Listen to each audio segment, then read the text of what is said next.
And today I'm going to teach you a really simple way to stretch out your shins, your ankles, and your feet. This is actually one of my absolute favorite stretches. I do it almost every day because today's footwear and activities from running and all the other things that we choose to do cause an enormous amount of tension to build up in these areas, and that leads to a whole host of problems, from knee issues to low back issues, and the list goes on and on. So all that we're going to do is get on our knees, and if you have really sore knees, feel free to put an extra towel under your knees, or you can even fold your yoga mat in half if you need to add some extra cushioning. So we're actually going to start off like this with the tops of our feet on the yoga mat and some weight in our hands. And then slowly we're going to walk our way back. My knees are about hips width apart, or my feet are about the same, hips width apart. I'm just going to sit back on my heels. So you can see that this causes quite a stretch in the front of my ankles and in my shins.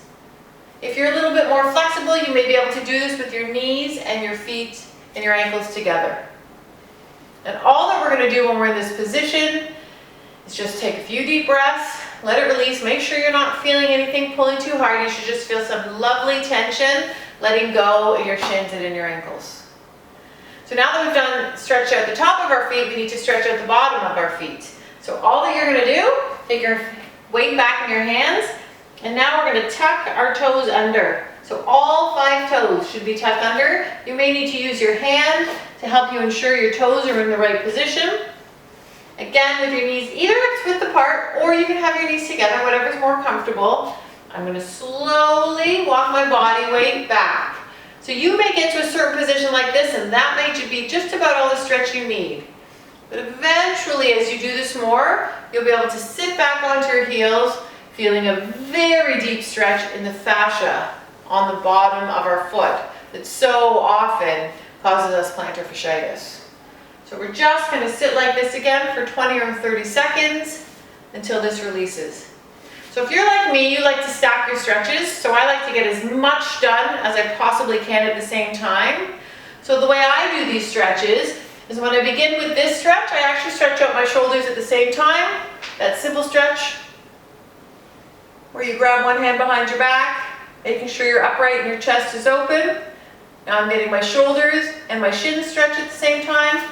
And then when I switch sides, I simply switch sides with my hands in order to get a nice stretch in my shoulders that way as well. I find this really efficient because in 1 minute I've made sure that I've not only stretched out my shins and my feet and my ankles, but also that my shoulders are maintaining their range of motion. So if you'd like any other tips or any other stretches, feel free to check out the video section of our website or subscribe to our YouTube channel. Have a good day.